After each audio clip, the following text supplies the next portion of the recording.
Rais wa TLS Boniface Mwabukusi ameibuka na kuhoji juu ya kauli zilizotolewa na Waziri Mkuu wa Tanzania Dr. Mwigulu Nchemba siku ya jana. Katika kauli hizo, Mwigulu Nchemba alisema yafuatayo: unakaa hivi unasikia sister katekwa, unakaa hivi si padri katekwa, unakaa hivi. Nimeona mwingine jana tena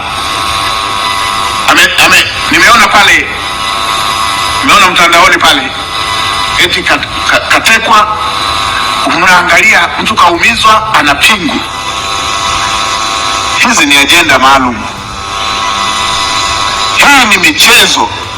Boniface Mwabukusi kupitia katika ukurasa wake wa mtandao wa X aliandika na kusema kwamba maswali yangu 9 ya unyenyekevu kwa Mheshimiwa Waziri Mkuu, kabla ya kulaumu wanaoitwa mabebelu kwa hofu, utekaji, mauaji, kupotea kwa watu, ukandamizaji wa kisiasa na mgawanyiko wa kitaifa nchini Tanzania, lazima kwanza tujiulize maswali magumu. Nani alimteka Mdude Mpaluka Nyagali? Nani aliyempiga risasi Tundu Lissu licha uwepo wa CCTV na ulinzi mkali? Nani waliowaua wananchi wakati wa maandamano ya Oktoba 29 na miili yao iko wapi? Kwa nini ukweli unaogopwa na uwajibikaji kukataliwa? Kwa nini tume ya ukweli, haki na uwajibikaji inaonekana kama tishio? Kwa nini mashambulizi na kupotea kwa watu ambavyo havijapatiwa ufumbuzi havichunguzwi kwa uwazi? Kwa nini wanaharakati wananyimwa ulinzi sawa chini ya sheria? Kwa nini ripoti ya tume ya Chandi ilifichwa? Ni mabeberu gani wanaokandamiza uhuru wa kisiasa, wafukuza wananchi kutoka kwenye ardhi zao na kuziba sauti za wanaopinga? Taifa haliwezi kupona kupitia propaganda, hofu au kimya.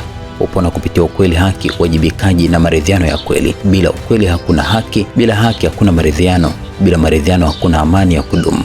Watanzania sio wajinga. Aliandika hivyo kupitia katika ukurasa wake wa mtandao wa X akihoji kuhusiana na kauli zilizotolewa na Waziri Mkuu wa Tanzania Dr. Mwigulu Nchemba siku ya jana.